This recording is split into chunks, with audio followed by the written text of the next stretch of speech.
नमस्कार साथियों, स्वागत है आपका अपने YouTube चैनल सरकारी गेस्ट पर।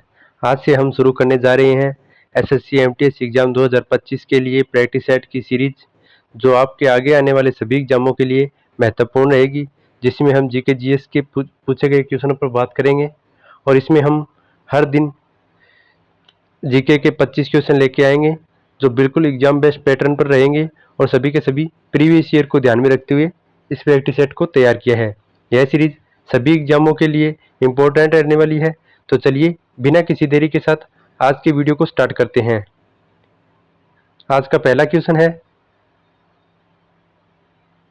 पूछा गया है क्वेश्चन नंबर 1 है, 1976 में अनुच्छेद 51 के तहत भारतीय संविधान के किस भाग में मौलिक कर्तव्य शामिल किए गए थे?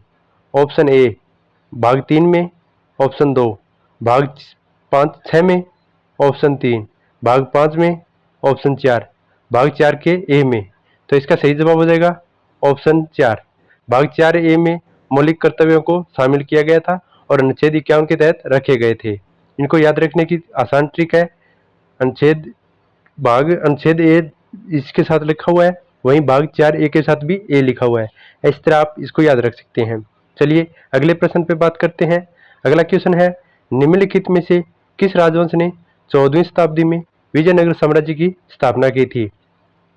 ऑप्शन है ए सुलभ राजवंश ने, ऑप्शन 2 तुलुव राजवंश ने, ऑप्शन सी संगम राजवंश ने, ऑप्शन 4 अरविंदु राजवंश ने। तो इसका सही जवाब हो जाएगा ऑप्शन 3 संगम राजवंश ने 1336 में विजयनगर साम्राज्य की स्थापना की थी। हरिहर और बुका के द्वारा इसकी स्थापना की गई थी। चलिए अगले प्रश्न पे बात करते हैं। पूछा गया था, हल्दी में निम्नलिखित में से कौन सा रासायनिक यौगिक मौजूद होता है? ऑप्शन ए टार्ट्रिक अम्ल, option B curcumic, option 3 carotene, option 4 capsaicin. तो इसका सही जवाब हो जाएगा ऑप्शन 2 करक्यूमिन हल्दी में उपस्थित एक रासायनिक यौगिक है। तो चलिए इसका सही जवाब हो जाएगा ऑप्शन 2। अगले प्रश्न पे बात करते हैं। पूछा गया था, 3 अगस्त 2023 को फॉर्मेसी यानी संविधान संशोधन विधेयक 2003 को लोकसभा में पेश किया गया था, जो डैश डैश डैश से संबोधित किया जाता है। ऑप्शन ए संशोधन अधिनियम 1950, ऑप्शन 2 फॉर्मेसी अधिनियम 1948, ऑप्शन 3 फॉर्मेसी अधिनियम 1947, ऑप्शन डी फॉर्मेसी अधिनियम 1949। इसका सही जवाब हो जाएगा ऑप्शन 2 फॉर्मेसी अधिनियम 1948 के द्वारा लोकसभा में पेश किया गया था इस विधेयक को। चलिए अगले प्रश्न पे बात कर लेते हैं। अगला क्वेश्चन पूछा गया था, टमाटर का लाल रंग डैश की उपस्थिति के कारण होता है? ऑप्शन ए बीटा कैरोटीन के कारण, ऑप्शन 2 एल्जीरिन के कारण, ऑप्शन 3 लिमोनिन के कारण, ऑप्शन 4 लाइकोपेन के कारण। तो इसका सही जवाब हो जाएगा ऑप्शन 4 लाइकोपेन के कारण टमाटर का रंग लाल होता है। चलिए अगले प्रश्न पे बात कर लेते हैं। अगला प्रश्न है, पूछा गया था, निम्नलिखित में से कौन सी पूंजीगत वस्तुएं यानी कैपिटल गुड्स की विशेषताओं में से एक है? ऑप्शन ए वे सस्ती होती है, ऑप्शन बी वे टिकाऊ होती है, ऑप्शन 3 वे घटिया वस्तुएं होती है, ऑप्शन 4 वे निम्न स्तर की वस्तुएं होती है। तो इसका सही जवाब हो जाएगा ऑप्शन दे 2 वे टिकाऊ होती है। चलिए अगले प्रश्न पे बात कर लेते हैं। अगला प्रश्न है, पूछा गया था, निम्न में से कौन सा पद पुरस्कारों का घटता क्रम है, यानी पुरस्कारों के पद्म भूषण के घटते क्रम में बताया गया है। आपके सामने है ऑप्शन ए पद्मश्री, पद्म भूषण, पद्म विभूषण। अगला है पद्म विभूषण, पद्म भूषण और पद्मश्री। उससे अगला है पद्म विभूषण, पद्मश्री और पद्म विभूषण। और चौथा ऑप्शन है पद्मश्री, पद्म विभूषण और पद्म भूषण। तो इनका सही क्रम हो जाएगा ऑप्शन 2। सबसे पहले आता है पद्म विभूषण, उसके बाद आता है पद्म भूषण और उसके बाद आता है पद्मश्री। तो इसका घटता क्रम हो जाएगा। चलिए अगले प्रश्न पे बात करते हैं। अगला क्वेश्चन नंबर 8 पूछा गया था, भारत के किस हिस्से में ठंडी पर्वतीय जलवायु पाई जाती है? ऑप्शन ए पश्चिम में, ऑप्शन 2 उत्तर में, ऑप्शन 3 दक्षिण में, ऑप्शन 4 पूर्व में। तो इसका सही जवाब हो जाएगा ऑप्शन 2 उत्तर में ठंडी पर्वतीय पाई जाती है, जो कि जम्मू कश्मीर हिमाचल उस तरफ पाई जाती है। चलिए अगले प्रश्न पे बात कर लेते हैं। अगला प्रश्न है, पूछा गया था, इंदौर घराने की स्थापना निम्नलिखित में से किसने की थी? ऑप्शन ए उस्ताद गगे खुदा बख्श ने, ऑप्शन 2 आमिर खान ने, ऑप्शन 3 भीमसेन जोशी ने, ऑप्शन 4 तानसेन ने। तो इसका सही जवाब हो जाएगा ऑप्शन 2 उस्ताद आमिर खान के द्वारा इंदौर घराने की स्थापना की गई थी। चलिए अगले प्रश्न पे बात कर लेते हैं। क्वेश्चन नंबर 10 है, पूछा गया था सोडियम बाइकार्बोनेट का रासायनिक सूत्र क्या है? ऑप्शन ए NaOH, option 2 Na2CO3, option 3 NaCO3, option 4 NaCl। इसका सही जवाब हो जाएगा ऑप्शन 3 NaCO3 सोडियम बाइकार्बोनेट का रासायनिक सूत्र होता है। चलिए अगले प्रश्न पे बात कर लेते हैं। अगला प्रश्न है, पूछा गया था मध्यकालीन भारतीय वास्तुकला शैली के संदर्भ में पच्चीकारी यानी पितरादोशिला क्या है? ऑप्शन ए मुगलों द्वारा उपयोग की जाने वाली उत्तम गुणवत्ता के वस्त्र, ऑप्शन बी ताजमहल की दीवारों पर तेल चित्रण, ऑप्शन 3 मौर्य काल की मूर्त शिल्पकला, ऑप्शन 4 दीवारों को उपरत्नों से बने हुए पुष्प डिजाइनों से सजाना। तो इसका सही जवाब हो जाएगा ऑप्शन 4 दीवारों को उपरत्नों से बने हुए पुष्प डिजाइनों से सजाना, जो कि पच्चीकारी शैली में आता है। चलिए अगले प्रश्न पे बात करते हैं। तो अगला प्रश्न है, भारत के साथ कितने देश सीमा साझा करते हैं? Option A 7, option 2 9, option 3 6, option 4 8। तो इसका सही जवाब हो जाएगा ऑप्शन ए 7 देश भारत के साथ सीमा साझा करते हैं। चलिए अगले प्रश्न पे बात करते हैं। तो पूछा गया था कनक रेले किस शास्त्रीय नृत्य से जुड़ी हुई है, यानी किस नृत्य शैली के कलाकार है? ऑप्शन ए सत्रिया की, ऑप्शन बी मोहिनीअट्टम की, ऑप्शन 3 मणिपुरी की, ऑप्शन 4 कथक की। तो इसका सही जवाब हो जाएगा ऑप्शन 2 मोहिनीअट्टम की कलाकार है कनक रेले। चलिए अगले प्रश्न पे बात करते हैं। तो अगला प्रश्न पूछा गया था महिला प्रीमियम लीग प्रतियोगिता 2023 में रॉयल चैलेंजर बेंगलोर की कप्तानी किसने की थी? ऑप्शन ए हरमनप्रीत कौर ने, ऑप्शन 2 स्मृति मंदाना ने, ऑप्शन 3 दीप्ति शर्मा ने, ऑप्शन 4 शेफाली वर्मा ने। तो इसका सही जवाब हो जाएगा ऑप्शन 2 शेफाली वर्मा ने 2023 के वुमेन्स प्रीमियम लीग की रॉयल चैलेंजर बेंगलोर की कप्तानी की थी। चलिए अगले प्रश्न पे बात करते हैं।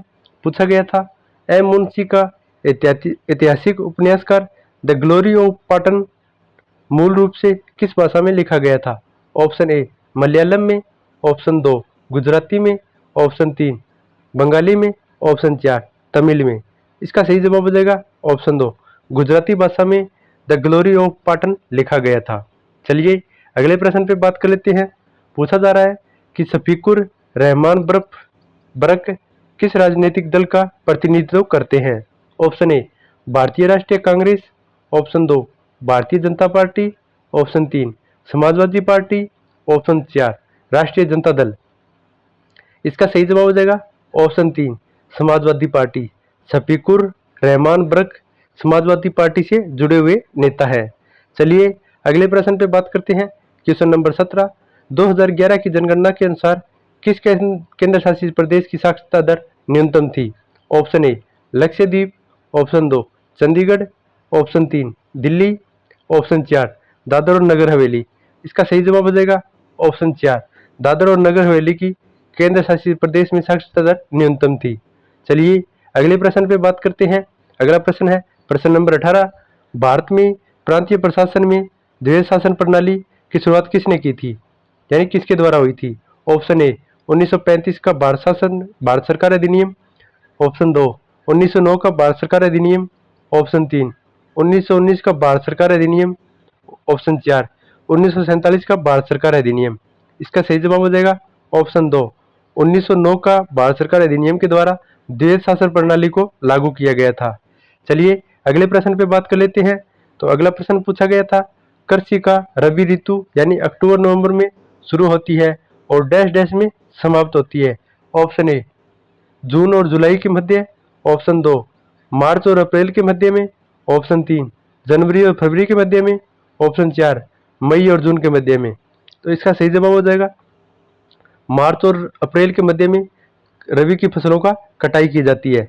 चलिए अगले प्रश्न पे बात कर लेते हैं। अगला प्रश्न है पूछा गया था मौर्य वंश का संस्थापक कौन था? Option A Vikramaditya, option 2 Chandragupta Maurya, option 3 Bindusara, option 4 Ashoka. इसका सही जवाब हो जाएगा ऑप्शन 2 चंद्रगुप्त मौर्य के द्वारा मौर्य वंश की स्थापना की गई थी। चलिए अगले प्रश्न पे बात कर लेते हैं। तो अगला प्रश्न है, पूछा गया था निम्नलिखित में से कौन सी पुस्तक दादा भाई नौरोजी के द्वारा लिखी गई थी। Option A poverty and British rule in India. Option 2 economics history of India. Option 3 poverty and India. Option 4 important chapter of poverty. तो इसका सही जवाब हो जाएगा option A poverty and British rule in India. यह दादा भाई नौरोजी के द्वारा लिखी गई थी। चलिए अगले प्रश्न पे बात करते हैं। तो पूछा गया था कि संजना बथुला किस खेल से जुड़ी हुई है। ऑप्शन ए रोलर स्केटिंग से। ऑप्शन बी 2 स्क्वैश से। ऑप्शन 3 शूटिंग से। ऑप्शन 4 बैडमिंटन से। तो इसका सही जवाब हो जाएगा ऑप्शन ए रोलर स्केटिंग से संजना बथुला जुड़ी हुई है। चलिए अगले क्वेश्चन पर बात करते हैं। क्वेश्चन नंबर 23 पूछा गया था लोसर किस राज्य यानी या केंद्र शासित प्रदेश में नववर्ष की शुरुआत के प्रतीक के रूप में मनाया जाता है। ऑप्शन ए केरल में। ऑप्शन 2 बिहार में। ऑप्शन 3 नई दिल्ली में। ऑप्शन 4 लद्दाख में। तो इसका सही जवाब हो जाएगा ऑप्शन 4 लोसर लद्दाख में मनाया जाता है। चलिए अगले प्रश्न पे बात करते हैं। तो अगला प्रश्न पूछा गया था पंजाब ने किस तारीख को विधान परिषद को भंग कर दिया था। ऑप्शन 1 जनवरी 1977 को। ऑप्शन 2 1 जनवरी 1971 को। ऑप्शन 3 1 जनवरी 1970 को। ऑप्शन 4 1 जनवरी 1975 को। तो इसका सही जवाब हो जाएगा ऑप्शन 3 1 जनवरी 1970 को पंजाब ने विधान परिषद को भंग कर दिया था। चलिए आगे बात करते हैं आज के अंतिम क्वेश्चन पर। पूछा गया है अनुशीलन समिति की स्थापना कहाँ हुई थी। Option A Kolkata. Option 2 Bombay. Option 3 Delhi. Option 4 Hyderabad.